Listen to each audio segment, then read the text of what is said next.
When I was made a member of the family, boss of the family at the time, he pointed to a gun and a knife he had on the table in front of him. He says, would you use this gun or this knife to help anybody here if they had a problem? I said, yes, I would.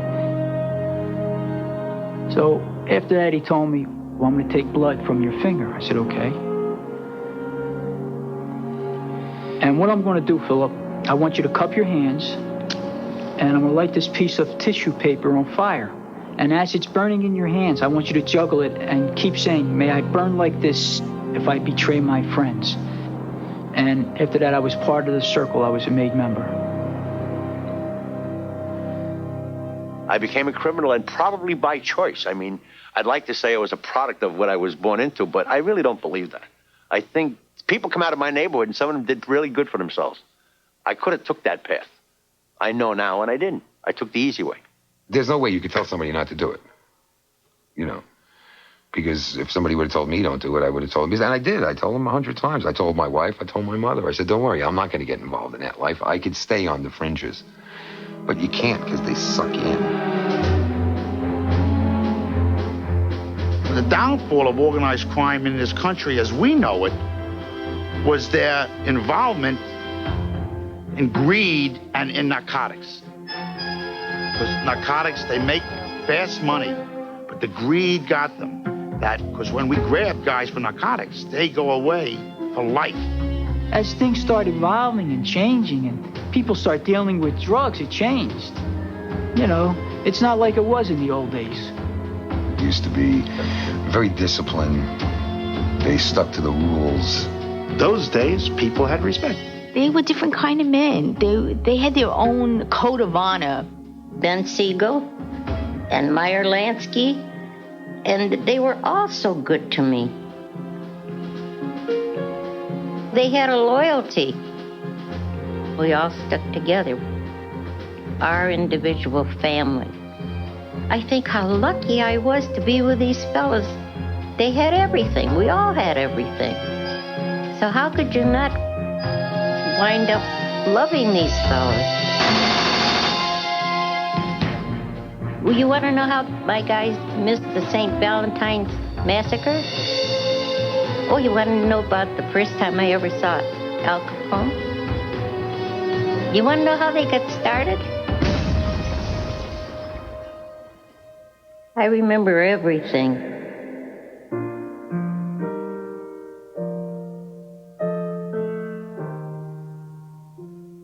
As a little girl growing up in a small town in upstate New York, Bea dreams of being a dancer. By age 17, she is one. She arrives in the Big Apple where she meets and marries Mo Sedway, a gambler and racketeer, best friend to Bugsy Siegel. I used to rub Moe's feet with nice cold creams and things and have him tell me the stories about when they were little. So I said, how did you ever start making so much money? And he said, well, down on the Bowery, there were push carts all along the way. And he said, we used to have other gangs, Irish gangs, Italian gangs and everything. But we, the Jewish kids, charged the pushcart dealers $1. And we would keep all the other gangs from stealing off their pushcarts. Charged $1. It's the old protection racket. Extortion. All the gangs do it. It doesn't matter whether you're Jewish, Irish, or Sicilian. Sicilians, 99.9% of them, like my grandfather. When they came here for their families. It was their intention to work hard to make sure their kids had a better life, that their kids could go to college, become doctors, lawyers, engineers, whatever. A small percentage of them wanted America for themselves, not for their kids. They were very ambitious men. They wanted to grab what they could. They got into La Cosa Nostra. These men now were smart, ruthless, tough, and tribal. Unlike anything the other ethnic Americans had ever seen, really.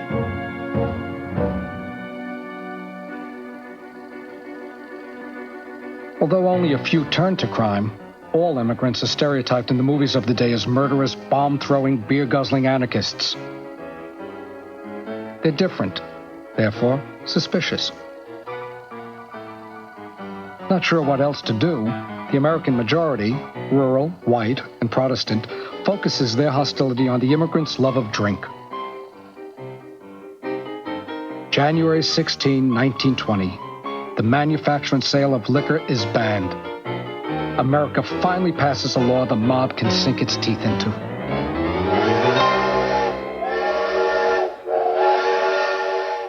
It's a nutty law. The sale of booze is prohibited, but not drinking itself. Drinkers keep drinking. To hell with the law. America's attempt to write cheap moralism into the Constitution is about to run full speed into one simple, unavoidable fact.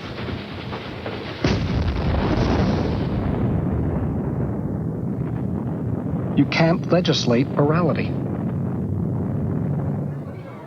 All those in favor of having a drink, say aye, aye, aye. All those in favor of having a drink, say aye, aye, aye. We take our drinks and think our thinks with glasses raised on high. All those in favor of having a drink, say aye, aye, aye. Governors, representatives, and the congressmen of this country, I think they're wrong with.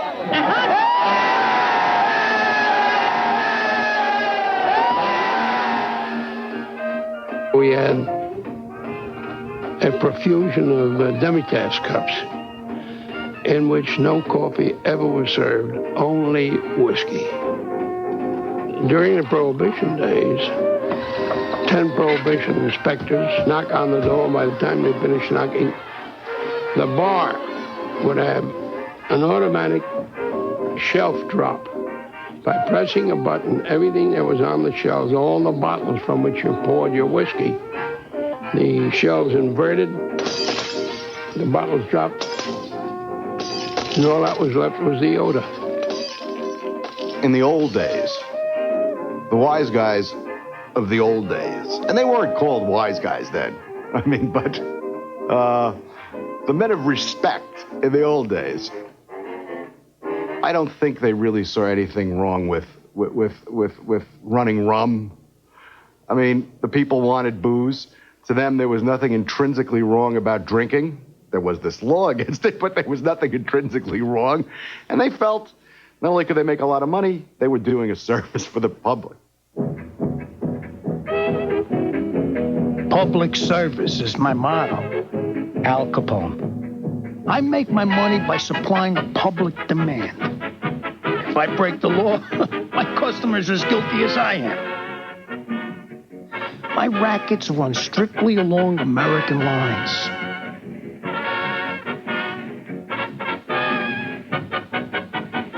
This American system of ours, call it capitalism, call it what you like, gives each and every one of us a great opportunity. If we only seize it with both hands and make the most of it.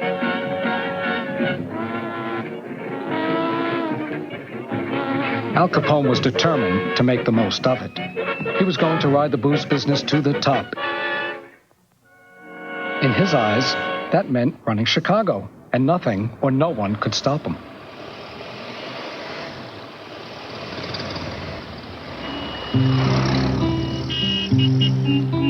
Before Capone and Prohibition, the best-known crime boss in Chicago was Big Jim Colosimo. And in 1920, Colosimo was in love. He was more interested in his new flame than the new racket. He told his guys not to get into bootlegging. His old rackets, gambling and prostitution, were paying off just fine. He didn't want to expand. He didn't want the risk, the trouble. He liked things just the way they were.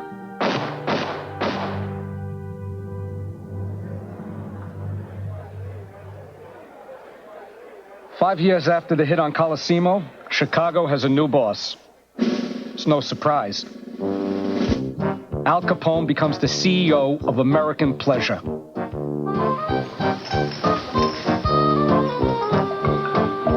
He creates an international industry. all illegal. A vast organization of producers, importers, distributors, salesmen. He employs thousands of people, builds breweries, distilleries, starts trucking companies just to deliver his booze. Al Capone's making over $100 million a year. He's 26 years old. He opens nightclubs, controls entertainers, buys politicians and cops. And what he can't buy with a buck, he gets with the elegant efficiency of the Tommy gun. Introducing the Thompson Automatic Anti-Bandit Gun, the most effective portable firearm in existence. Firearms experts say Tommy guns are noisy, useless for sport or self-defense, unfit for any honest purpose. Capone and the movies loved them. Get out of my way, Johnny. I'm going to spit.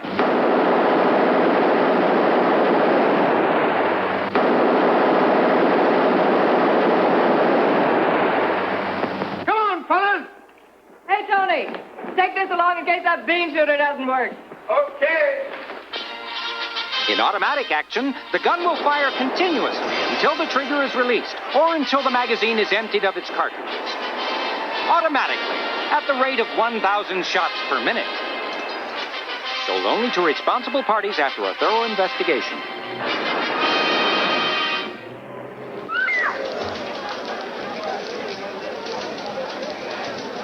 One of Capone's rivals, Frank McErling, becomes the first gangster to use the Tommy gun in Chicago. The day that Al Capone reads the news, he drives to his local hardware store and orders 3 Tommy guns for his own gang. Thus begins an arms race that will change America's cities forever.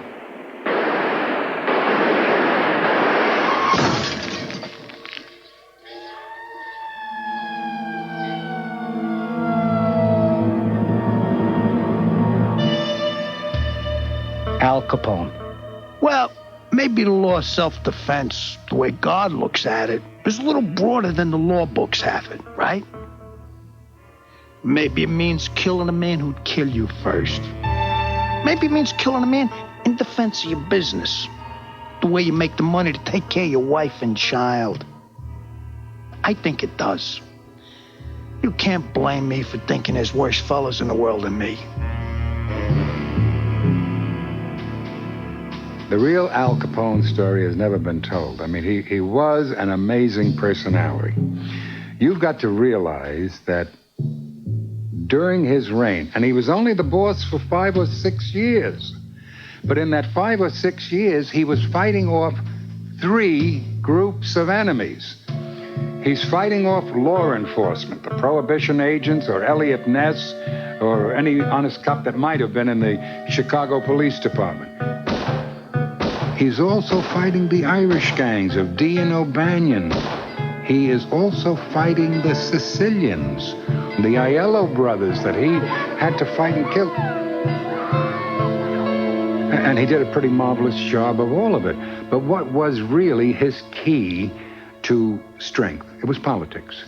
Politics. In 1928, Capone's biggest expense is bribing public officials. But the unpopularity of Prohibition makes corruption easy and organized crime inevitable. Organized crime means you're connected with politics. That's what makes it organized. You know, it's never organized if there's nothing else. It's not just because you have a gang. There are a lot of gangs of people around, but they have no other connections.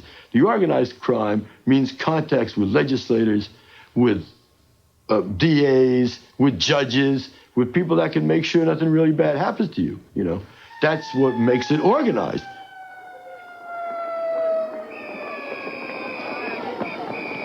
You needed cops not to raid you. You needed that because everything was illegal. I mean, these speakeasies could be busted any time.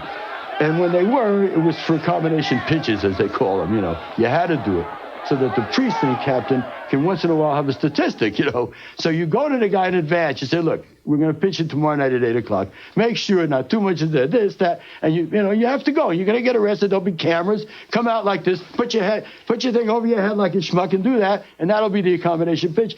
They'll bail you out. The judge will give you nothing. We'll put it off till the heat's off, and then you'll get a slap on the wrist. Everything is all worked out. Bring on the girls and spike up the band.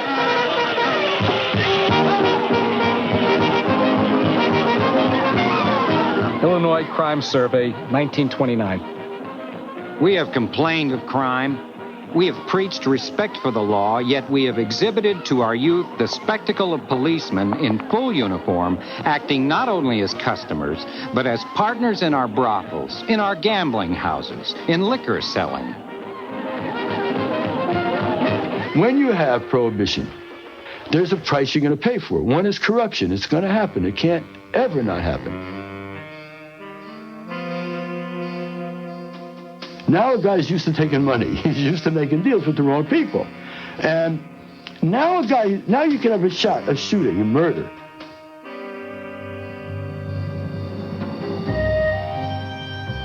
And now they come to you with the same thing. But you see, they own you a little bit now.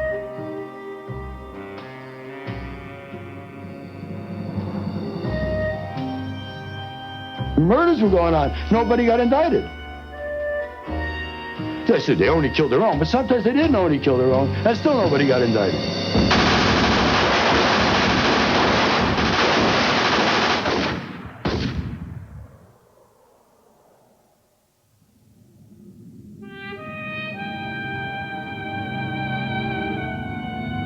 The romance between Al Capone and the people of Chicago comes to an end on St. Valentine's Day, 1929. The newspapers that day report 6 men from the Bugs Moran gang and an unlucky optometrist who's a mob buff were mowed down in a Chicago garage. They were Capone's arch rivals. The shooters, of course, used Tommy guns, and everybody blames Capone. Well, you want to know how they my guys missed the St. Valentine's massacre?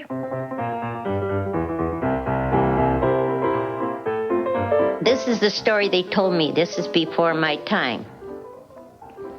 My husband had a habit that he loved to be up all night, but he would sleep sometimes till 4 or 5 o'clock in the afternoon before he'd get up. Then he'd have his 2 soft-boiled eggs, his orange juice, and half a cup of coffee, and that was the end. He'd go to work in the pits, in the gambling pits.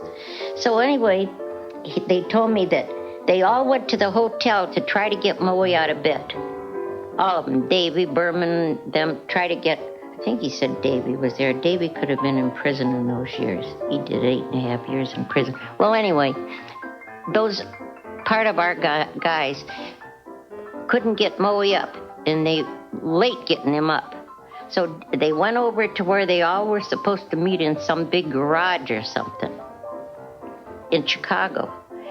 And then they got about a half a block after they parked the car from where they were going to go in, and then they heard machine guns going.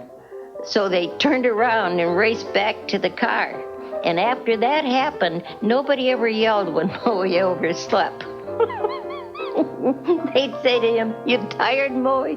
You go home and go to bed. We won't wake you up." Otherwise, they'd have been dead. Today, in our much more violent nation, the St. Valentine's Day Massacre would be a minor 2-day story. But in 1929, it's a scandal. People can't get over that the killers had dressed like policemen, shot their victims in the back, and then the head. It's just too much. Capone falls from hero to villain overnight. He starts getting blamed for everything. Al Capone. Every time a boy falls off a tricycle, every time a black cat has gray kittens, every time there's a murder, the police, the papers, they holler, "Get Capone!" Come on, they've hung everything on me, except the Chicago fire.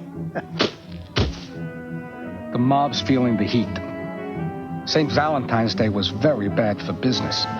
So in Atlantic City, 3 months later, bootleggers from all over the country meet to avoid repeating Capone's PR disaster. They hammer out the basics.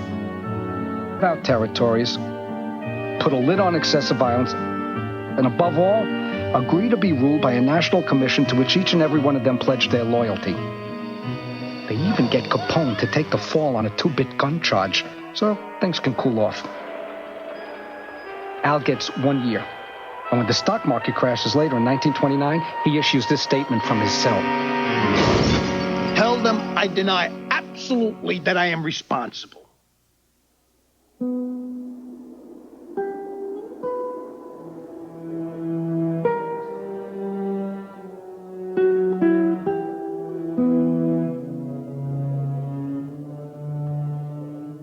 The crash is the beginning of the worst depression in U.S. history. Banks fail, businesses collapse, millions of Americans go on the breadline. The depression is a disaster. But bad news for America has a way of being good news for the mob.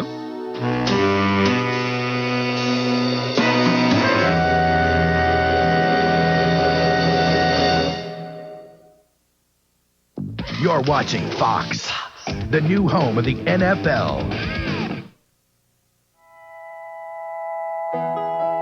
They came from Alaska and North Dakota,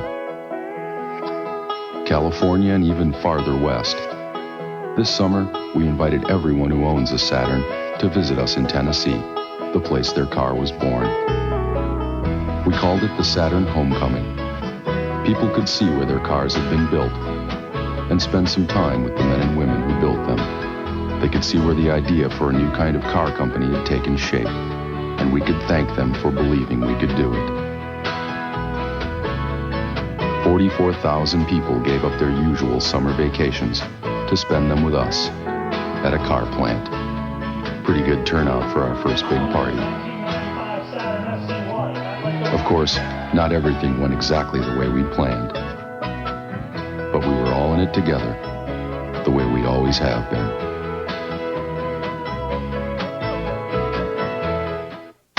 From Gillette comes a uniquely different form of protection for men. Gillette Clear Gel Antiperspirant. Unlike a stick that can stay in your underarm hair, this is a soft gel. It goes cleanly through the hair right down to the skin surface to fight odor and wetness where it begins. And that means powerful all-day protection. The revolutionary Gillette Clear Gel Antiperspirant. Everybody needs some money sometime. Everybody needs some cash somehow. Hello? Rita. It's midnight. I need $500. Now. I'll call Western Union. Just call 1-800-CALL-CASH, and you can send money from home. My sometime is now. Western Union. The fastest way to send money worldwide. Research has demonstrated that the ergogenic effect of carbohydrates... No other beverage has been proven more effective than Gatorade at Consuming Gatorade during exercise has been shown to absorb 30% faster than water. Gatorade contains the optimal balance of carbohydrates and electrolytes. No other beverage has been proven more effective at replacing... Nothing quenches your deep-down body thirst better. Scientifically tested, athletically proven. Only Gatorade Thirst Quencher is liquid technology. For that deep-down body thirst. Come out to play! Wanted, Fox analyst for Studio Show. Must be opinionated, volatile, and be able to force one's will on others. I can do that. Would help to have large ego. Check. Must have coached one national championship team and Super Bowl winner. How about them Cowboys? This job's a shoe-in. NFL on Fox, same game, new attitude. How y'all doing in Foxland? Viewer discretion is advised, as some of the following stories contain graphic images. All of the stories are true. We're in the money. I'll say we're in the money. We got a lot of what it takes to get along. Let's go, we're in the money. Look up, the skies are sunny. Old man direction you went through, you've done us wrong. After the stock market crash in 1929, America began its slide into the Great Depression. But not the mob. We're in the money. Come on, money. Let's spend the rolling. The Depression hits, really gets fierce in the early 30s. Now, who had the money? These gangsters came with cash when cash was king, loaded with cash. No one else had it. Wall Street, we Shylock there. Yeah. It was big business. At first, the clerks used to borrow. After a long period of time, the brokers themselves ran short. But I can't handle the brokers. They're too big for me. I got Happy Maone and his mob, and I brought them down to Wall Street. And if somebody wanted $50,000 or $75,000, Happy would give it to them. And Happy knew how to collect this from them. With a hatchet, a cleaver, they'd open up the guy's head. And these guys, these swaggering guys who were only 10 years before, were in Sing Sing, were bums, were in the slums, were now big shots with money. In an odd way, the Depression forces Italian and Jewish gangsters to become Americans. Now their horizons reach beyond old neighborhood loyalties, beyond Mustache Pete's. Rising young men such as Frank Costello, Meyer Lansky, and Charles Lucky Luciano, well, they see grander possibilities. The price? Replacing old loyalties with new ones. So Charlie Lucky wanted to break this hold of these Mustache Pete's who were still arguing against doing anything big time and only keeping it within the realm of only Italians, only Sicilians yet, not just even Italians, but you had to be a Sicilian, which would have kept a guy like Frank Costello out. It was crazy. But this is what they wanted. So to break that, he went in league with the Jewish mobs, which were Lansky and Ben Siegel, called the Buggenmeyer Gang. Buggenmeyer, they used to say. Meyer Lansky, born Meyer Sucho Lansky in Grodno, Poland. He came through Ellis Island at age 9 and grew up in the hard streets of Brooklyn and the Lower East Side. They call him Little Man. Only 5'5", he's the intellectual of the group, a deal maker, mathematical genius. When he came over from Poland, the records were lost of his birth date, and he took 4th of July as his birthday. And I think that says it all. He was very proud to be an American and what he had worked for here and accomplished in his life. Benjamin Siegel, known as Bugsy because of his violent temper. He became Lansky's friend on the Lower East Side. Lansky's smart and quiet. Ben's handsome and flamboyant and deadly. Together, they run bootleg whiskey and craft games. Bugsy was in all the gambling joints. Bugsy liked to gamble. He was, a very handsome man. Bugsy didn't bother nobody. And he was the killer, he was the punch-out guy, he was everything. He had two sides completely. He was a complete charmer. You had to like him. If he was your friend, he would do anything for you. He gave me $100 every time he gambled. He was like a businessman. Argue about rates, argue about these things, but never belligerent. But don't you call him Bugsy? None of us called him that. You had to call him Benny. But every once in a while, somebody'd slip and say Bugsy, and then you saw an insane Bugsy Siegel, Benny Siegel. Ben was always behind everybody. Ben was like the protector. He was the first one to fight. Of course, they all had a fight. Even Meyer had a fist fight all the time, and Moe had a fist fight. You had to prove yourself, or you weren't in it. And if somebody had to be shot, nobody had to ask anybody because Ben was always in back, saving everybody's. And that's why, especially our little mob, later I realized it was my little mob too, but that's why we were against the bad guys and we all stuck together. We were supposed to be our individual family. And that's how we wound up. As teenagers, Lansky and Siegel meet another young gangster on the East Side, Charles Luciano, Charlie Lucky. He immigrated from Sicily at age 9 in 1906. He sold dope, he sold muscle, he sold whiskey. By 1929, he's one of the men organizing the modern mob. Luciano was a far-seeing guy, so was Frank Costello. They understood the old days of the mustaches were gone, of you have to come from Sicily is gone, and who cares who you do business with? The Jews are smart, let's do it with them. The Jews felt the same way. Lucky Luciano has a vision of an American mob. But two old-fashioned Mustache Pete's stand in his way. Joe the Boss Masseria and Salvatore Maranzano. With their hundreds of loyal mafia gunmen, they're the most powerful and dangerous men in New York.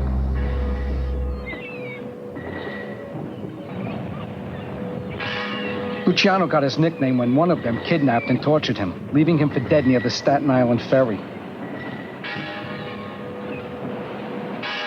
But somehow, he lived. To the police, all Luciano would say was, "I'll take care of this in my own way."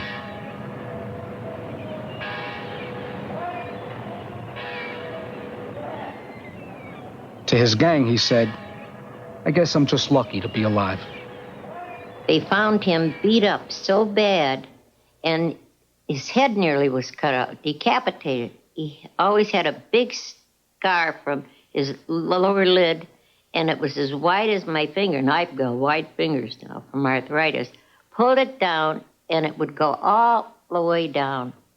It was, well, I thought he was great looking, because I don't like pretty men. Luciano was pushing hard to get rid of Masseria, Dodobos, and Maranzano. These guys were the old-time guys, Maranzano even bigger, who thought he should be the capo di tutti capi and all that. And he announced things like this jerk. He's announcing that this is what he's going to be. He organized the idea of the 5 mafia families and all that. My uncle is the man, Salvador Maranzano, who created the 5 families. Maranzano, he decided, they're going to be different bosses, but I will be the boss of all the bosses. And they said, "Sal, you want New York?" He said, "Sure, I want New York." He said, "New York is yours." And in 1924, New York became his. Except for Joe the Boss. Joe the Boss was in New York, too. And there was the conflict. The conflict was there were 2 bulls in the same china closet. Could only be 1 bull at a time in a china closet. Because the china they wanted to put in their pockets. They didn't want to give it to you. They didn't want to give it to me. While the old world bosses squabble over neighborhood rackets, Lucky makes his move. On April 15, 1931, he invites his boss, Joe Masseria, to Coney Island for lunch and a friendly game of cards. After a couple of hands, Lucky disappears into the men's room for a few minutes.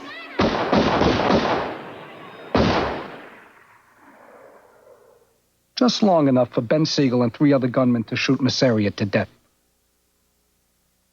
My uncle and Lucky, even though Lucky was working for Masserio, made a pact that Lucky would kill Masserio, which everybody knows. This is common knowledge. I ain't telling you anything out of the school books. Then, Lucky even had a bigger and visionary. Kill them both. So, Luciano really decided that Maranzano had to go, and he probably called on Meyer Lansky to handle it. And Meyer Lansky and the guys from Murder Incorporated whacked my uncle. These Jewish gangsters, patently not Italian, walked into the office as Internal Revenue officers and said, "We're here from Internal Revenue, and we're going to ask to look at the books. Where is Mr. Maranzano?" His bodyguard said, "Well, we'll get him. He's in his office." They went in, 2 guys went in as policemen, 2 guys went in as suits. They stabbed, they shot and stabbed him. And they did everything else under the sun to the guy. And made their escape. And that was it. So it was a hit by Jewish gangsters, but only as a favor to Lucky Luciano, who wanted it done. But this was the big hit. They had to get rid of Maranzano. And then when they did that, they were able to turn the Italian mob into the American mob. And Lucky Luciano became the head honcho.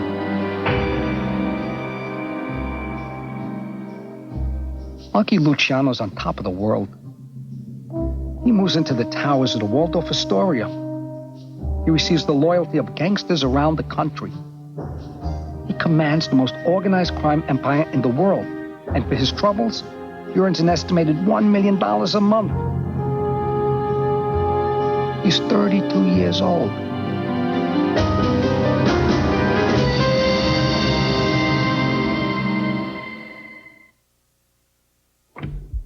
It can drive you crazy. You smell something funny in your kitchen, and you sniff around until you find it. The disposal. Only you already ran it. Simple remedy. A little Clorox bleach and water. It gets rid of odors any place that smells. Drains, garbage cans, refrigerators, disposals. I mean, if you can smell it up here, shouldn't you use a little Clorox bleach down there? Clorox bleach. It's America's home remedy.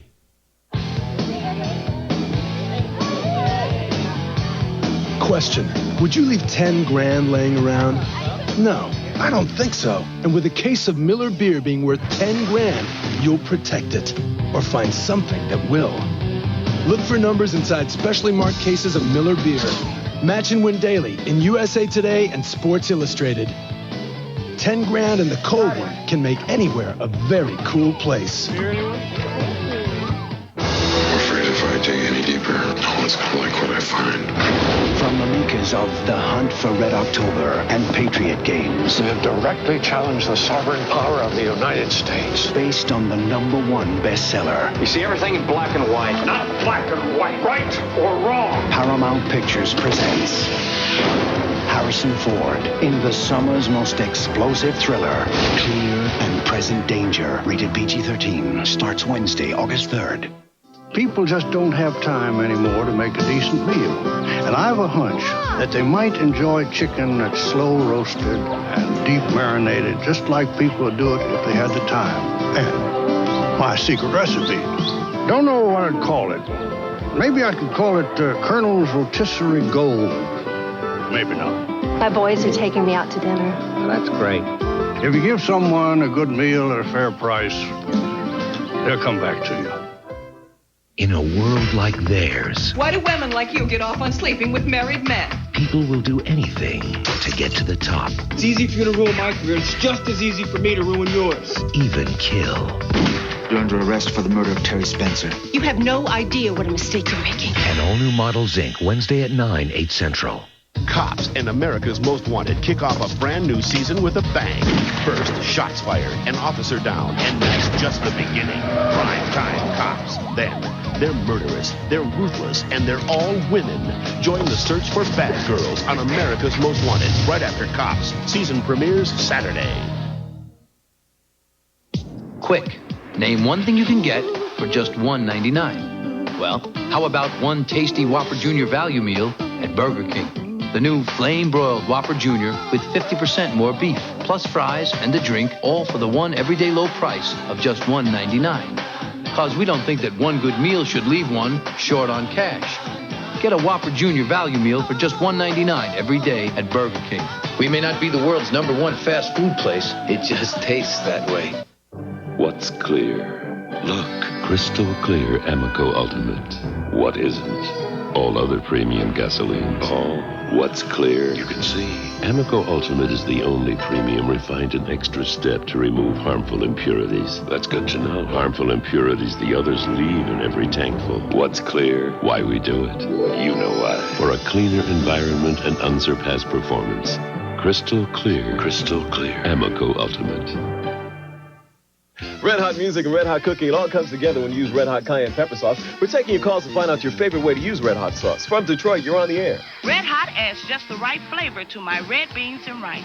All right, hey Memphis, what do you do with red hot? The only way to make Memphis barbecue better is to splash red hot in the sauce. Buffalo, you're on the air. Buffalo chicken wings wouldn't be the same without red hot. Red hot cayenne pepper sauce on a pizza and your chili. Use your imagination, but be sure to use red hot, America's favorite hot sauce with the kick you crave. Join Amir Makeup-Sin and David Scott for the 10 o'clock news, weeknights on Fox 50. We now return to Loyalty and Betrayal, the story of the American mob. My, oh, yes. This short is jumping, really jumping. Come and check your hands. I beat this short is jumping. And saloons are outlawed. Only outlaws run saloons.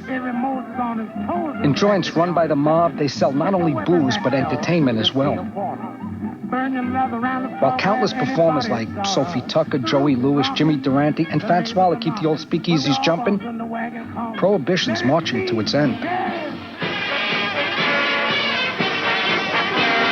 150,000 individuals who demand the return of beer. An endless procession. All day long, the tramp of marching feet echoes down the dry canyons of the big city. 13 years of Prohibition have backfired. Everything has gone wrong. People are drinking more, not less. Urban violence and public corruption are at an all-time high. The public is fed up with this so-called noble experiment. The mob's golden goose is about to be cooked. The Volstead Act is about to be repealed.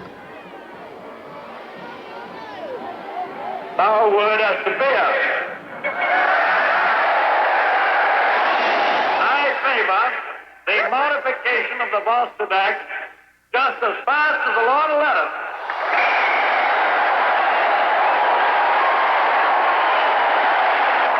And of very, very great importance as a part of that, remember that that is a way to divert $300 million or more by way of taxes from the pockets of the racketeers into the treasury of the United States. Hear that tune? Everybody doing it pretty soon. Have me and you, and it's the talk of New York. That's called popping a cork. With repeal in 1933, the hard men of the mob do not enter monasteries or return to honest labor. Instead, they choose to live off the labor of others.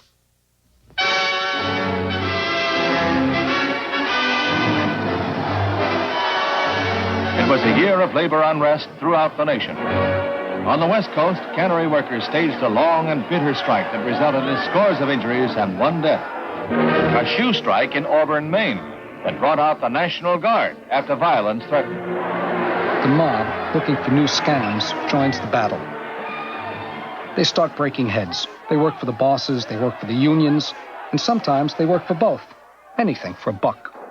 And every time a truck went by that had to make a delivery to a non-union shop, we threw stink bombs in there. Then the moving picture people, they went on strike. So we had to throw stink bombs in the moving pictures. Then in restaurants. And we did it. We did good work.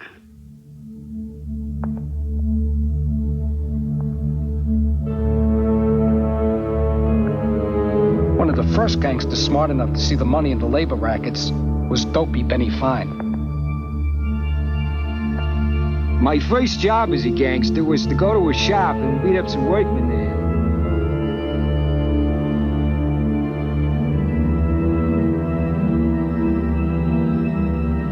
The man that employed me, a union official, offered to pay me $100 for my work and $10 for each of the men I hired. I divided them into squads, passed out pieces of gas pipe and clubs. We met the workmen we were after as they came home from work and beat them up. I was always busy after that. Between the way of the mob in Prohibition and the way of the mob afterwards, after Prohibition, one was a situation where innocent people did not have to be troubled because it wasn't a crime to drink and you were their customers. They wanted to feast off you. They didn't want to hurt you. They killed each other for control of that. And all of them were in an illegal business killing each other. But then they got into the labor rackets.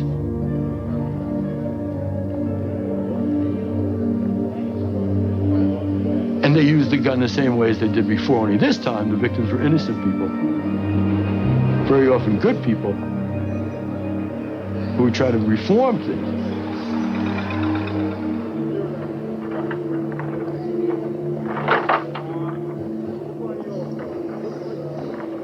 There are two main obstacles to reform.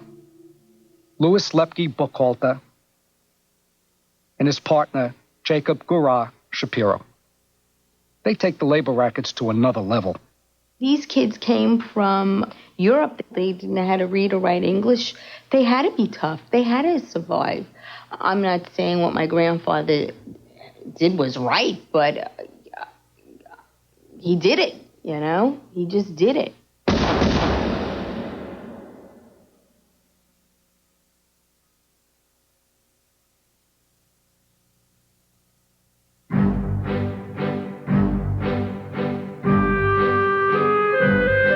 The Lepke and Gura mob, what they did was they noticed something. This was Lepke, who was really a genius. Lepke had 350 killers working for him. He was a 4-star general in the combination. And he had big rackets and he had a lot of money. He had Fat Charlie, he had Shear, he had all these guys working for him, so he could give a contract out to anybody. and he was easily the equal of Luciano, Frank Costello, Meyer Lasky, and bigger than Lasky for many years. Lepke never let nobody cut in on him. He was both in bootlegging and the industrial rackets before anybody knew about industrial rackets. So Lepke, he'd go to this factory and he'd say, you got to pay me so much. He went to the truck driver and he said, you got to pay me so much. And if you didn't pay him, he'd kill all the merchandise. That was a garment war. In the 30s, Lepke the Brains, Garat the Brawn, ruled the garment industry with one simple weapon: fear. There were 50 trucks that took everything out of the garment center.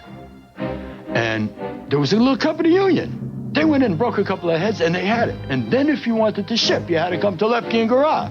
Or you couldn't get the stuff out. What good was it? Everything was shipped out of 50 trucks out of one place on 7th Avenue. Find the small thing. Find the vulnerability. If you can do that, then you have them by the short hairs, right? It's perfect. Once in the door, Lepke and Garat worked both sides of the garment wars, extorting money from employers, skimming dues from union members. They do it the same way they rule the pushcarts on the Lower East Side. They break heads, torch shops, and Garat buries anyone who stands in their way. My grandfather wasn't bad like some of these kids that just killed a foreigner on a vacation for no good reason. I mean, he killed for a reason. He killed somebody that bothered him or did something to him.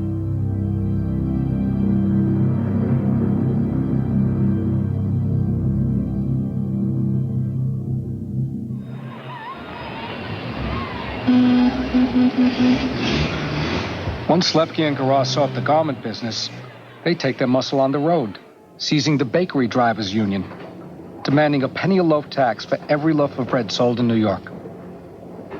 Other mob leaders move up the food chain. Joe Sox Lanza gobbles up the fish market. Tommy Lucchese moves into poultry. Around the country, gangsters are doing the same. In the mid-30s, the mob moves into Hollywood, shaking down the very studios that glorify them. The gangster's presence is everywhere.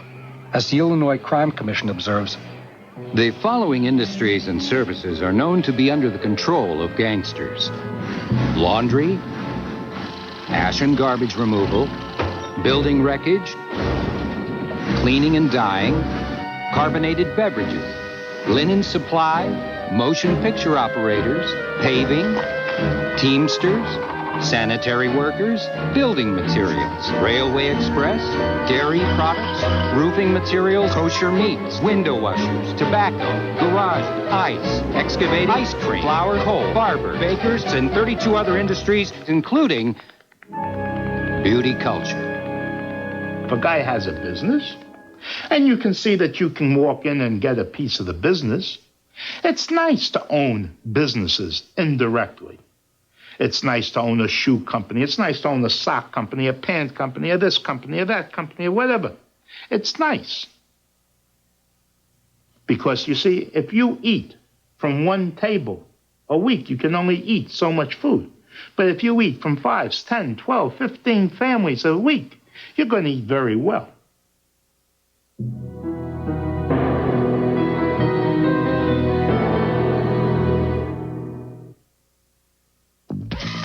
Fox, you're watching it. Jake and I were befuddled. Our search for Arizona had gone awry. Then some kindly strangers appeared and led us to J.C. Penney. And that's where we found it, Arizona. Jeans, shirts, jackets. Arizona had something for everyone. Then suddenly, the strangers vanished. Had they been wandering spirits? Who cares? At least the clothes were real. Arizona Jean Company. Only at J.C. Penney, doing it right. Falling in love again. What am I to do? Now the whole family can fall in love with Pizza Hut, because now you can get any medium specialty pizza plus any medium single topping pizza, all for just $11.99. So you can fall in love again and again with Pizza Hut. In love again. Oh, I can't help it. guys broke into the radio station to get your demo played on the air? Chaz. Rex. They don't know it's a water pistol. They think it's real. And Pip. I'm a madman! Are the Lone Rangers. What are your demands? Naked pictures of B. Arthur. I don't want to go to jail. I'm fragile. I like your hair. Airheads. We got to send one person out. I'll go. Rated PG-13. One of the hostages, too. Special sneak preview Saturday, July 30th. Opens August 5th everywhere. People ask, how can I remember to dial 1-800-COLLECT when I call collect? For me, this B outfit did the trick. But for most folks, just knowing 1-800-COLLECT saves people up to 44% should suffice. At the end of the day, more top mechanics in America choose One Motor Oil over any other brand to help keep their own cars running longer. Valvoline Motor Oil. People who know use Valvoline. Okay, I'm sensitive. Sensitive skin. Easily irritated by lots of things. Like soaps, dry air, even perfume. Now I found this. Seriously sensitive from Lubriderm. It's a new moisturizer that helps put a layer of protection between you and life's minor irritations. So while I'll always be sensitive, let's just say I'm not so easily irritated anymore. You're seriously sensitive from Lubriderm. See you later, alligator. So, you're all set for a barbecue. Look what my mom got. You gonna eat that thing? That's brain food, Kevin. What's the classic alcohol beverage with burgers and dogs? I don't eat meat, you guys. Cheddar, Gruyere. Get away from my burger, man. You guys want whale? No, why are you putting that there? Chef class. Where's the cheese? Look at that. There's burns. Man, that Pile it on. Give me more. Hey, are those free-range burgers? Who cares? Have a Zima. Don't let that touch my burger, man.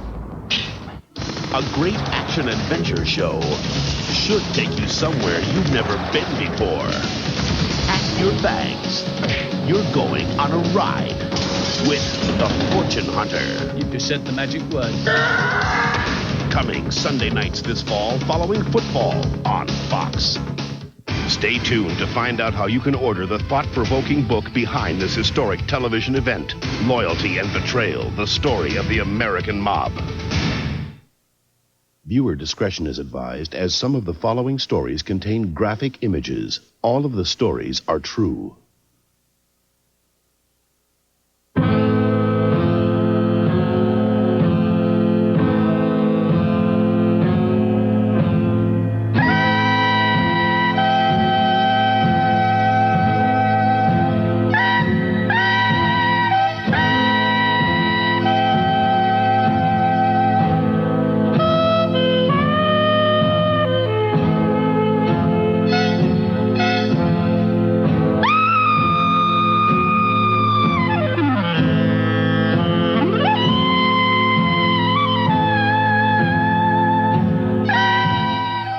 By the mid-30s, the mobs organized everything, including murder. A small collection of homicidal maniacs are on call as the enforcement arm of the mob. Later, a newspaperman named Harry Feeney of the New York World Telegram comes up with a name that will make them famous. Murder Incorporated was a name that the New York newspaperman gave to a bunch of hitmen, that were taking contract killings. If they didn't give it that name, we'd never have known about it. Because it's very hard to find a really good assassin. It's a difficult thing to do. When you talk to an assassin, he says, well, I did some work with this guy, I did some work with that guy. It's work. They call it work. Lepke came up with the idea of calling it a contract to hit somebody, a hit, a contract work. It's never a murder, never a rub out. Only in the movies is it a rub out. You do work.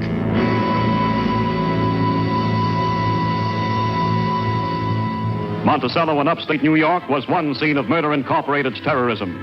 Originally a Brooklyn gang, it is thought to have committed more than 100 cheap murders at wholesale killing rates. Murder Incorporated was an idea made up for the purpose of reducing violence. What they were saying was, we want violence to be controlled, and we want violence to be controlled by us.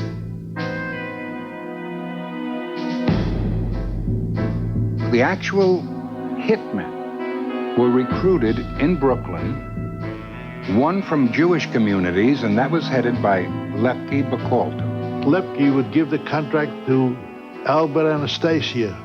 The other one was headed by Albert Anastasia. So the killers were made up almost equally of Italian and Jewish strong-arm men. Pittsburgh Phil Strauss, he had his method of killing people. They give the contract to Happy Bayoni. He had his method with a cleaver. Every one of them had their own methods. For instance, Ice Pick Willie, he had a bar in Minneapolis. It was upstairs.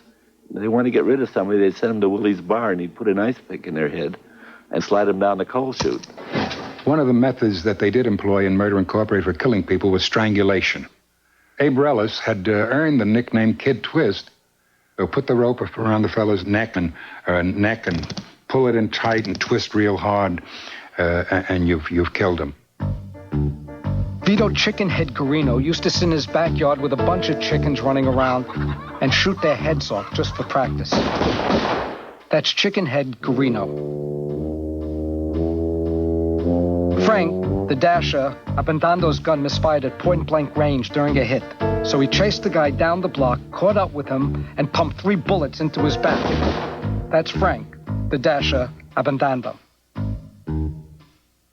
And then there's Red Levine, a homicidal maniac who's so religious, he refuses to kill on the Sabbath. Red Levine.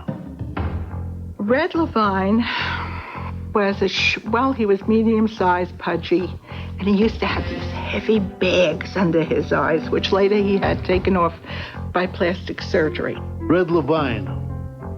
Red Levine was a major killer. In other words, he didn't kill ordinary people. He killed important people. Red Levine was one of the worst. He was the worst. We would be sitting there and having dinner, and all of a sudden he would excuse himself and say he's got to go to work. And nobody knew what work was. He was out to kill somebody that night. And it was just like an ordinary night. Until I used to sit around and listen to my dad with his friends. And then I found out what Red Levine was. But he was a deadly killer. Oh, he was the guy that got Marizana. Red was not really an enemy. He came on like your best friend. And that's how he got to people. I mean, it's not easy to go into a car and shoot somebody right at close range and not get hurt yourself. He went up to Lepke and he says, "None of you can get to Pretty." He says, "I'm the only one Pretty trusts." So they says, "All right, you go take him." He got him in a car, killed him, and they burnt the body. They ignited the car.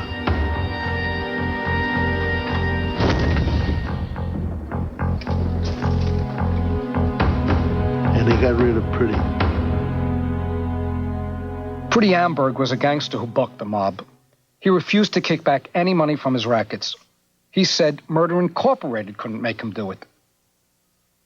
A tough guy, he was so ugly, his nickname was Pretty. He ran Brownsville, New York, loan sharking, numbers running, killing. Amberg bought a laundry, the paper said, because he needed bags to stuff his bodies in. But when he killed a small-time gambler protected by Murder Incorporated, they marked him for death. He went to war, starting with B. Sedway. One night, the bad guys, the other guys, gangs, tried to kidnap my mother. They just had us mixed up. They thought my mother was Moe's wife. And then Ben told me, he said, "Don't ever leave the Paradise unless one of us or 2 of us pick you up and we will take you back to the hotel. And until I tell you different, that's the routine." And I said, "Okay, why?" But why? He said, "Not only what happened to your mother, but never ask me why. When I tell you something," he said, "you just do it." Pretty Amberg's body was found early yesterday morning in a blazing automobile. His head and shoulders had 8 or 9 deep wounds. His body had been wrapped in 2 khaki blankets, and his wrists and ankles had been wired. Amberg's police record was as follows. November 13th, 1914. About 3 days later, in the New York Mirror. On the front page was a picture of a car. And under it said that a guy named Pretty Amber had been found chopped up.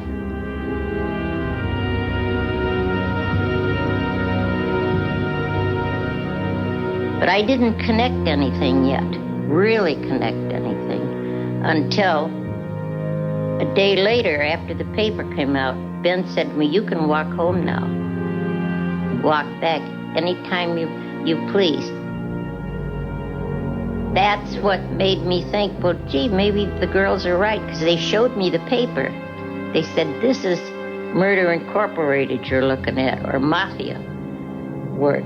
And then I said, well, gee, it must be, because now I can walk home. For a secret society, the mob was getting a lot of ink. Cops and politicians talked about crackdowns, but nothing happened. In 1933, one man will change that. A young U.S. attorney from New York, Thomas E. Dewey.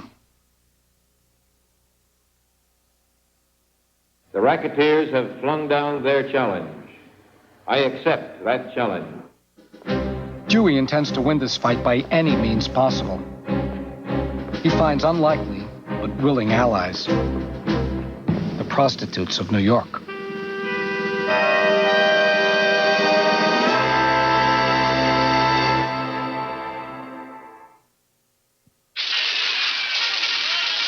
Face it, folks, you need a car. And you're in luck, because Hyundai's You Need a Car clearance is on, with sizzling summer savings up to $1,250. New Excels start at just $6,540. It's the lowest priced car in America. Plus, right now, you can make no down payment and no monthly payments till $1,995. We're dealing on everything, and there's loads to choose from. But hurry into your nearest Hyundai dealer now, because the You Need a Car clearance ends soon. The lady down there wants to buy you a beer. What lady? He doesn't get it. I think he will. All right. Ice brewed the right way for more of what you want in a beer. Brewed light for less of what you don't. Miller Lite Ice. It's new.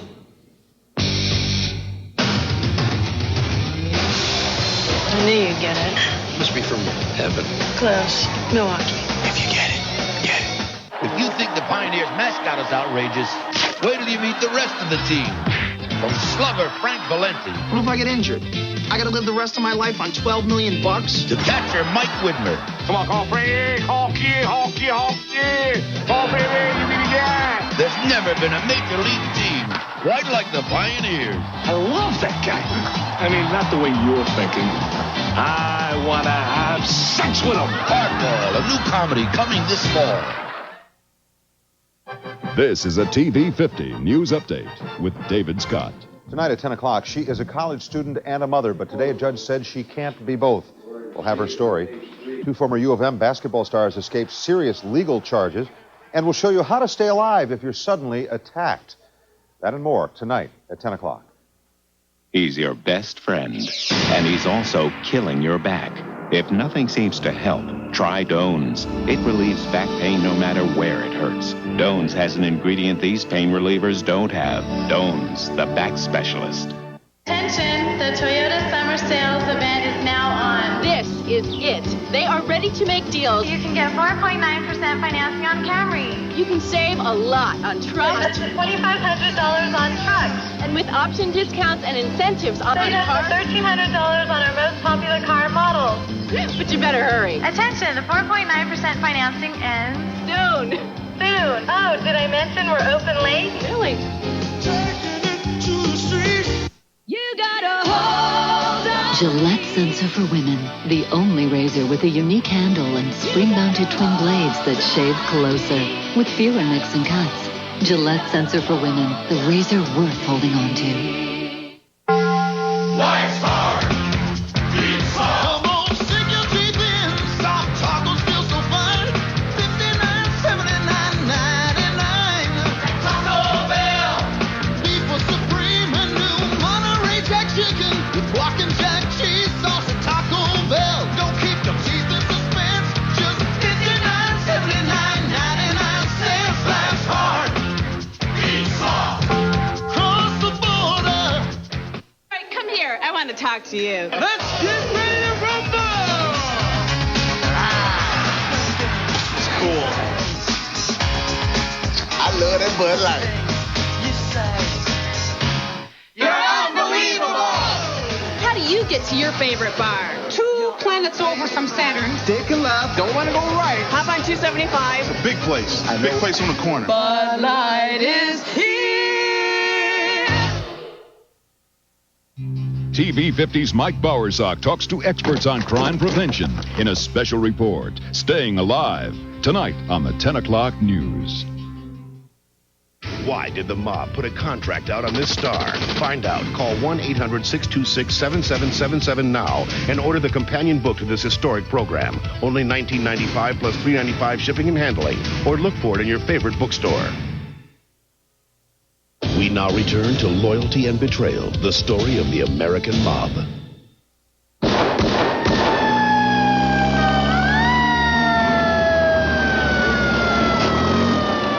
Like a guest who stays too long, the mob's worn out its welcome. America's fed up.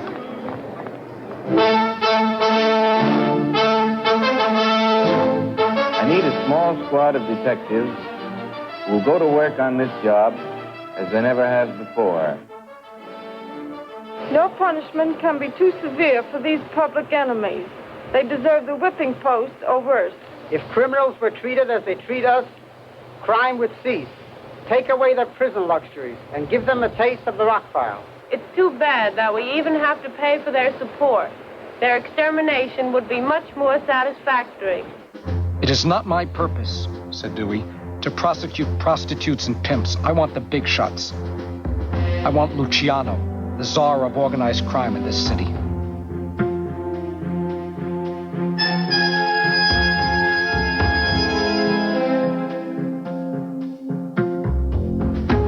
The ambitious prosecutor can't bust Lucky Luciano on anything else, so he finally charges him with white slavery. Dewey comes up with witnesses to support his charge. They say Lucky's the king of pimps. They say he runs prostitution rings. They say his women are paid $25 a week. They say Luciano makes $12 million a year.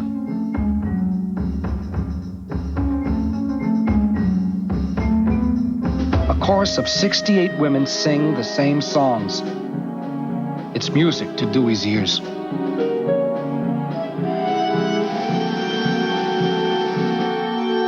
I heard Lucky say one night, I wouldn't have cared what he accused me of. Let him accuse me of murders or anything else. But to accuse me of white slavery? My God, that's the last thing I'd ever want anybody to say that I did. Luciano was not a pimp. He was not running prostitutes. Absolutely true. He was not running prostitutes. He was one of the best customers that Polly Adler and her whorehouse ever had. What he was guilty of was extortion.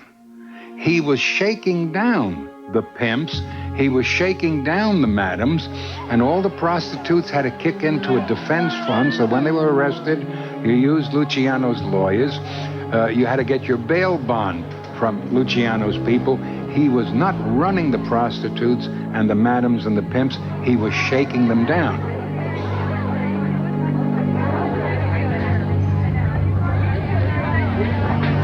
Once a month, you take a big envelope full of money and you say, thank you, Lucky, and this is for you.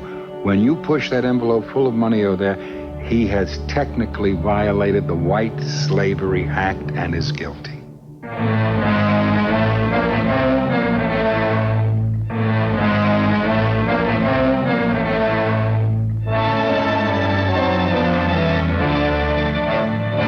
Charlie Lucky Luciano, shackled to his henchman, the overlord of a $12 million a year vice ring, goes to prison for from 30 to 50 years.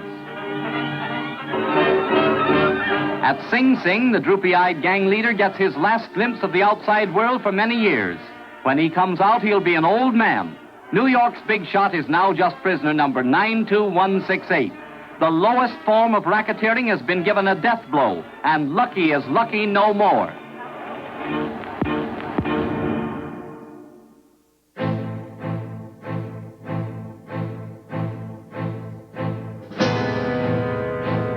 Time in the joint is part of doing business in the mob, and it's business as usual.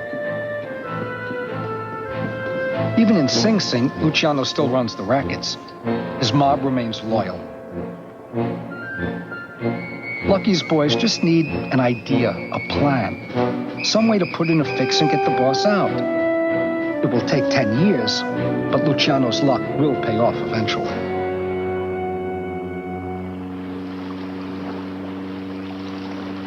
In 1937, with the city's most infamous gangster off the streets, Dewey and his gangbusters set their sights on the next hood on the hit parade.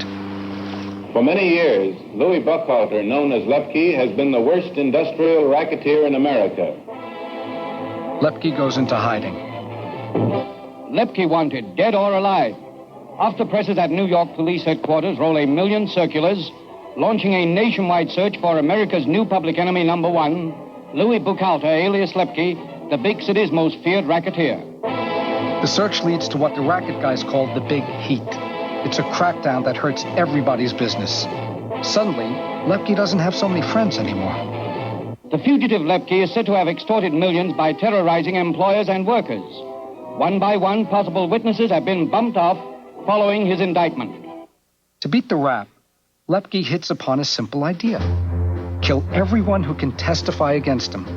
For a while, being a possible witness against Lepke is New York's most dangerous occupation. The New York police and federal agents are working together in a nationwide search.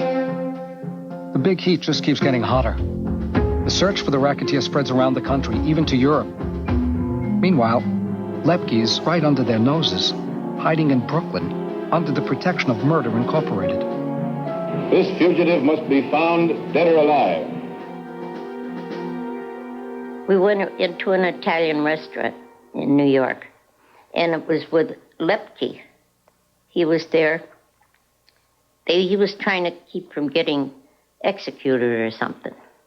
And we all were having like a farewell dinner, which we hoped wouldn't be a farewell dinner.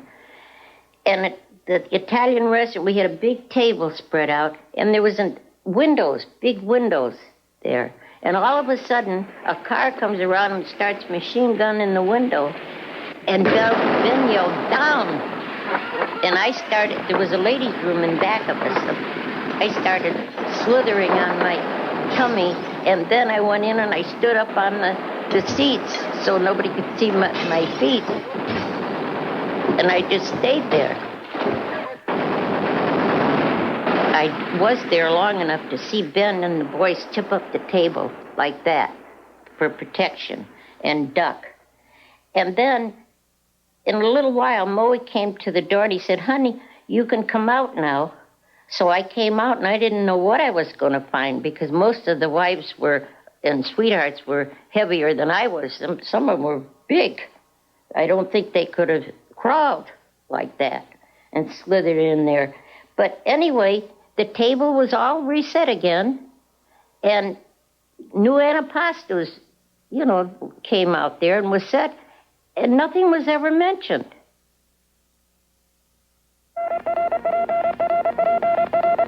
Attention, public enemy number one, Lepke Buckhalter.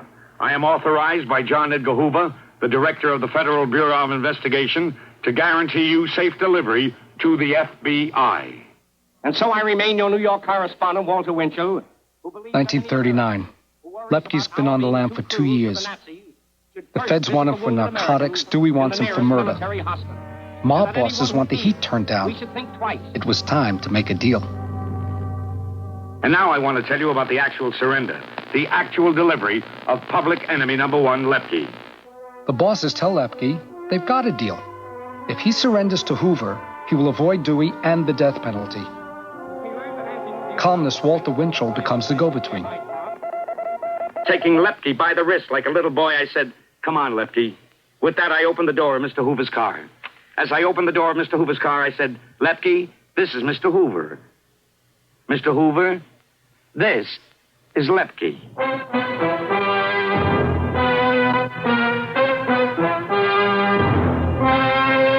Then came the great double cross. There was no deal.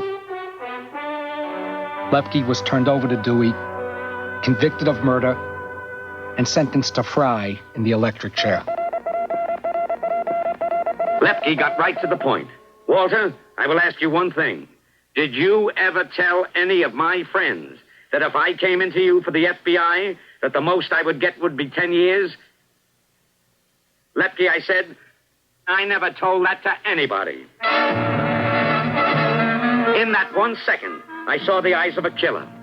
And then for the first time, he seemed to realize that his own friends had double-crossed him.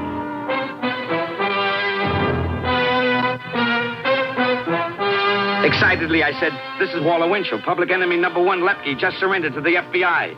My editor said, oh, how do you know? How do I know? I just turned him over.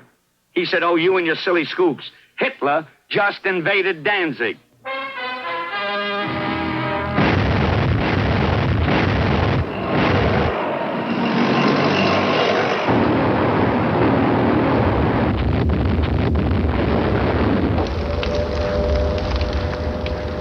The world's at war.